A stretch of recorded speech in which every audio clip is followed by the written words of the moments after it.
Okay, guys, today we're going to be reacting to 5 most disturbing hunting encounters caught on camera. So, let's do this. By Chilling Scares. Or Chilling Scares. Y hunting channel based in Missouri. Their primary focus is to educate new and inexperienced hunters, and most of their content follows a very similar format built around that purpose. Their videos show the hunters going to different locations, finding the game, and usually completing the hunt by the end, all while explaining their thought process at each step in detail. And the video they filmed on September 25, 2022. I might just have to start watching this channel, I'm not gonna lie. Seems pretty interesting. Was meant to be no different. Two of the channel's hosts, Ted and Nick, were out bow hunting deer on public land in their home state. Little did they know, this trip was about to be cut short by the most disturbing encounter they've ever had in the wilderness. The incident happened at roughly 6:45 p.m. while the two were hiding in a tree, waiting for a deer, when, out of nowhere, they heard what sounded like a loud scream in the... Dude, I seen this video. Wait, I know what this video is. Bro, I got goosebumps now. I seen this video. Oops. Alright, I seen this video though. Okay, so I'm not gonna spoil it, but I know what happens. That's all I'm gonna say. Distance.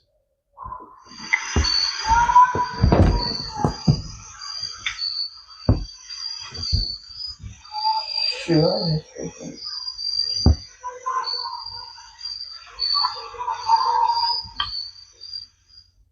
It was too distinctly human to be coming from an animal or something similar. And while this was plenty terrifying on its own, it was only the beginning of a much more haunting sequence of events. Because not only did the screaming continue for the next 30 minutes, it also became more manic and blood-curdling with each passing minute. 30 minutes? Okay. Imagine you're just trying to hunt for 30 minutes straight. Like, oh my days.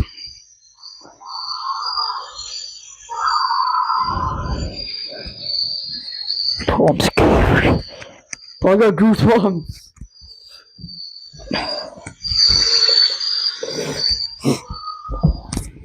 Things only became worse when they heard the sound of several gunshots coming from the same direction. Ooh.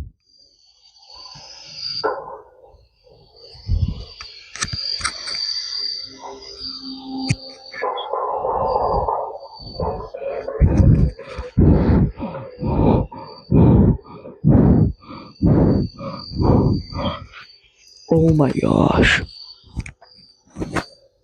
That's insane. Now, all of this still could have had a perfectly reasonable explanation. Maybe the person screaming was being chased by a predator like a black bear and used their firearm in self-defense. However, what made this explanation unlikely were the few coherent words that could be heard in between the screaming, with the voice yelling for help and saying phrases like, "I hate you."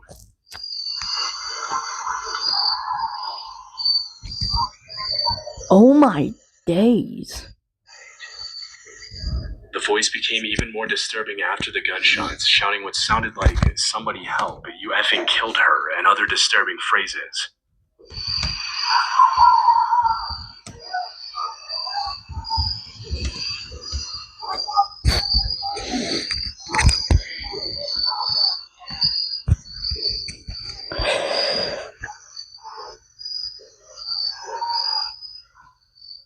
In addition to the screaming... Dude, what is this background music, dude? It's kind of scary. It's like going...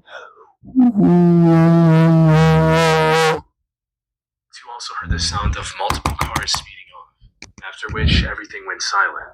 By now, Ted and Nick were convinced they had just heard a horrific crime take place less than half a mile from their location. Unfortunately, they didn't have cell service in the wilderness to make a report, and the only way out of the woods was in the same direction as the screaming.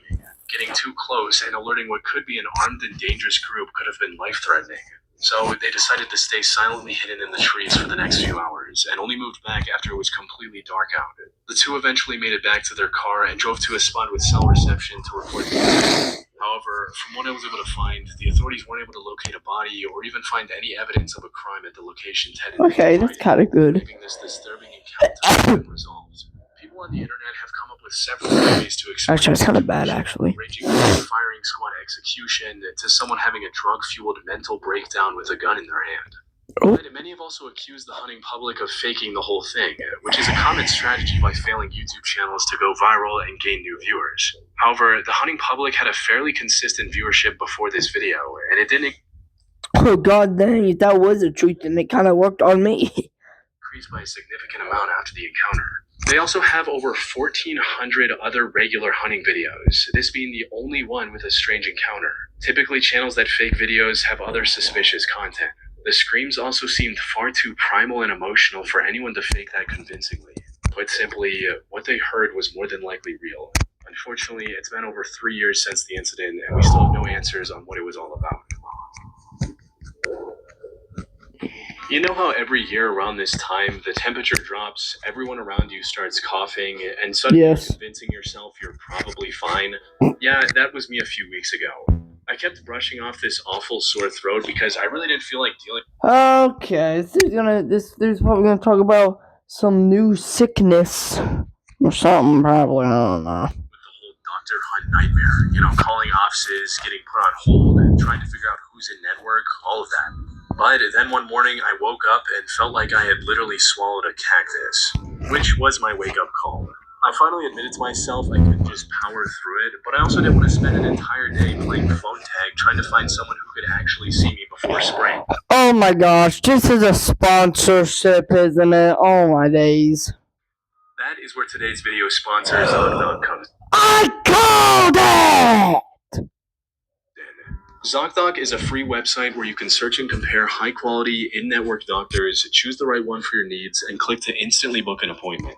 And ZocDoc isn't just for one type of care. They have more than 100,000 providers across nearly every specialty, from primary care to dental health, eye care to urgent care to mental health, and more. Plus, ZocDoc helps you get appointments fast, typically within just 24 to 72 hours of booking, and you can even score same-day appointments. Stop waiting, stop guessing, and start getting the care you need. Go to ZocDoc.com/chillingscares to find and instantly book a top-rated doctor today. Okay, but I have one question. Are you okay, Mr. Chillin' Scares? You said you had a cactus in your throat, it felt like it, but are you doing okay today, or what's going on? Making up stories now or something. That's ZocDoc.com/chillingscares to find and instantly book a top-rated doctor today. Thanks to ZocDoc for sponsoring today's video. Are you okay? We'll never know! From Michigan named Brendan Fitzpatrick was camping alone inside his hunting blind, waiting for a deer to pop into view, when suddenly he was startled by a voice he didn't recognize. Brendan looked outside to see who it was and came face to face with an angry-looking man pointing an AR directly at him. Brendan tried to explain the situation, but the man wasn't willing to hear any of it and kept becoming more and more hostile. Oh. I'm out there right now. All right. But I just want to show you kind of why we're here. We pay good money to hunt this property. We've been hunting it for years. No, you ain't been moving for years. I've been here 8 years. Do you live on this property right here? Sir, you're not listening to me. I'm not. I just want to talk to you. I'm sorry. He then told Brendan to put his phone down and said what can only be interpreted as a threat. Put your phone down. You have an AR in front of me. I'm scared. Put your phone down. Dude, I'm scared. No. Okay, well, it's going to be more scary. Are you attacking me? No, sir. No, sir. No, sir. I'm hunting. I'm hunting with. Phone. Oh my God. Phone. Sir, Listen to me. I'm bow hunting. I don't have any guns on me. I know that. Him saying, "Are you attacking me?" while Brendan was doing everything in his power to cooperate and stay calm, it came off as him looking for an excuse to open fire and claim self-defense later. He also kept ordering Brendan to get out of the area while repeatedly threatening him with his gun and his aggressive-sounding dog. Brendan explained that he wasn't trespassing, and that the land he was on was legally leased for bow hunting, which was true and was something he and his family had been doing for multiple years. However, despite getting a reasonable explanation, the man refused to accept any of it and kept trying to intimidate Brendan. What made the encounter even more unsettling for Brendan was that the man refused to even state his name, making it clear that he had no interest in a civil conversation. Not only that, but he also name-dropped Chai Vang when threatening Brendan, a violent criminal who took the lives of 6 people and injured 2 more members of a hunting party in 2004. Put simply, the man was insinuating that he was willing to do the same. Kind of scary. He didn't comply. What the? No, duh, it's scary. It's mainly it's any other point at this dude or something. Was enough to not aggravate the man any further and live to see another day. Brendan later tried to press charges against the man, but the police weren't as helpful as he'd hoped. They essentially told him that he didn't have enough evidence to start a criminal case against Okay, that's kind of screwed up in my opinion. the man and left it at that. However, that wasn't even the end of it. Because a year later, on November 25, 2023, Brendan's brother encountered the same man while hunting in the area. Due to what happened the year prior, he made sure to position his tree stand more than because a year later, on November 25, 2023, Brendan's brother encountered the same man while hunting in the area. Due to what happened the year prior, he made sure to position his tree stand more than 150 yards away from the site of the original confrontation. But for some reason, the man became even more hostile than last time and directly opened fire without saying a word. Luckily, none of the shots If y'all could see my face right now, my jaw is dropped. actually hit Brendan's brother and he could leave the area without getting injured. However, according to Brendan, the authorities didn't file any charges against Are we serious right now? Like, oh my gosh. the man yet again, citing the same lack of evidence. Though people online suspect that the perpetrator might have connections at the local police department, allowing him to threaten the lives of innocent people and not face any Agreed, they have bought the police off. consequences. The only silver lining in this disturbing case is that no one was actually hurt. Brendan and his family have also returned to hunting in a completely different location. On September 10, 2024, at approximately 7:45 a.m., two fishermen were kayaking down Lake Emery in Franklin, North Carolina, when one of them spotted what appeared to be a log drifting in the water ahead. Okay, I know the scenery. I've watched this video before. I know what's about to happen yet again. I'm not gonna spoil it, but I know this video. However, something about it didn't feel right. So Mark Wilkins paddled closer to take a better look, and that's when he made the horrifying discovery. It Yeah. wasn't a log at all. In reality, he was staring at human remains that had Yep. likely been in the lake for multiple days by that point. He was still a bit unsure and thought that maybe it was some Halloween decoration that had found its way into the lake. But the closer Yep, listen to the video. I got goosebumps. the remains were certainly real. And after taking a couple of minutes to calm his nerves, Mark dialed 911 and told them about his discovery. Okay, I'm scared. Lake Emery, and I have come across a dead body. Oh. Are you in the water? Yeah, I'm sitting here looking at it.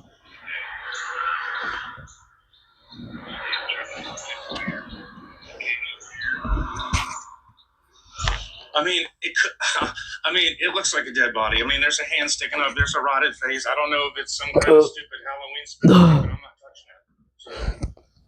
So, Now, discovering human remains like this is disturbing enough on its own. Who knew you What made think? this find even more chilling was the dark implications it suggested. You see, authorities had also found the remains of a 19-year-old boy in the same lake just a month earlier. And if the two cases were connected, it meant that there was possibly a serial killer on the loose in the small town of Franklin. While talking to the police, Mark also remembered seeing a pair of Crocs lying near the boat ramp he used earlier that morning, adding another disturbing layer to an already unsettling situation. That Yep. said, the reality of this case turned out to be far more tragic than disturbing. The person in the lake was later identified as 50-year-old Ethel Marie Ogle. According to the official reports, there was no foul play involved in her death. At first glance, duck hunting seems like one of the safest hunting styles out there, especially since it doesn't require hunters to spend any time deep in the wilderness, where running into angry predators like bears or bobcats is a constant concern. However, duck hunting, just like most other outdoor activities, comes with its own set of risks. Something Ethan from the Lucas Reinsch YouTube channel became well aware of in November 2020. He was out hunting ducks with a shotgun early in the morning while the sun was barely up. After staking out on a beach for a few hours and waiting for the ducks to gather, he found a target and managed to shoot it down. The duck fell a bit too far into the water, but without a boat, his only option was to wade into the water to retrieve it. And that's when everything went wrong. Ethan Oh. There could be so many possibilities on what he means by everything just went wrong. Like, the duck gets pulled over or pulled under somehow. He goes in, he gets pulled under. Like, he encounters a similar situation with the story that we just heard. Like, there's just so much stuff. Like, let's just see some context to that. And plenty of duck hunting experience under his belt. But he wasn't completely familiar with this particular lake and didn't know about the sharp drop off a few feet off the shore. So as he got closer to the duck, the ground suddenly dropped off from under his feet, leaving him. Oh! Okay, at least it's not. He just got like randomly pulled underwater, like some describers and going. Okay, but that is still terrifying. Struggling to stay afloat. I'll bring his camera in there.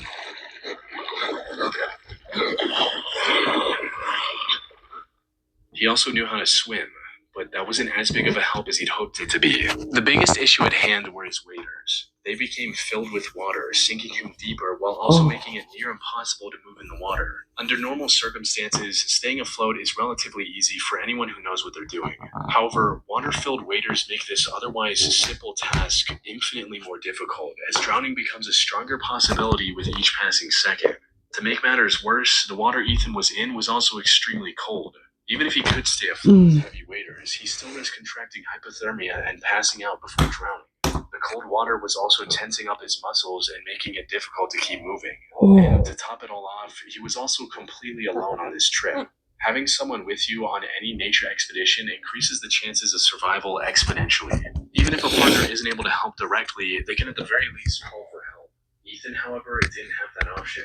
All he could do was keep his calm and keep swimming toward the shore with all his energy. Fortunately, this worked. After a brief but intense struggle, he was able to find the underwater ledge and make it out relatively unharmed. And while his determination and level-headed approach certainly helped, his surviving the incident was nothing short of incredibly lucky. Oh, thank God. In May 2017, 45-year-old Richard Wesley was out bow hunting in Ontario, Canada, when he suddenly came face to face with the last animal you want to see in the wilderness, a bear. He initially tried to lay low in the bushes and hoped the bear would walk away without noticing him.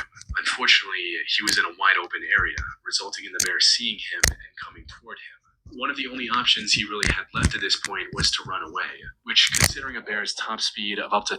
Or, I don't know if this is for a black bear, but I think you just try to make yourself look bigger, or that might just be a bobcat or something.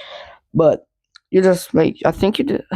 Don't take advice from me, okay? I don't know what I'm saying. But I think you just make yourself look bigger for black bears. Could be wrong, though. 35 miles per hour, or roughly 55 kilometers an hour, wasn't really possible. Or he could stand his ground and try to scare the bear away before it got too close. Because if the bear actually decided to attack, Richard would have no real way of winning that fight. Black bears can generate a bite force of up to 1,000 psi. Oh! Which is enough to easily fracture a human skull or even sever the head completely from the neck. Adult black bears can also weigh up to 600 pounds, 272 kilograms.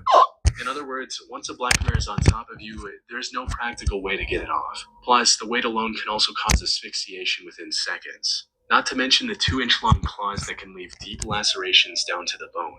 So, even if the bear decided to leave Richard alone after a single claw swipe, he would have likely bled out right there before help arrived. With all this in mind, he stood up and tried to intimidate the bear. Unfortunately, this backfired horribly.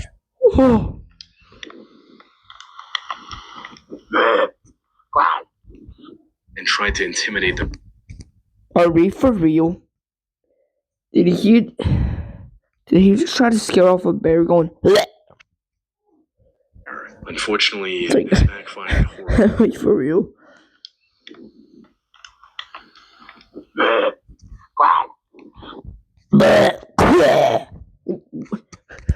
What? Oh shoot.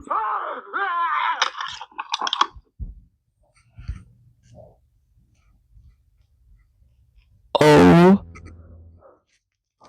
my days.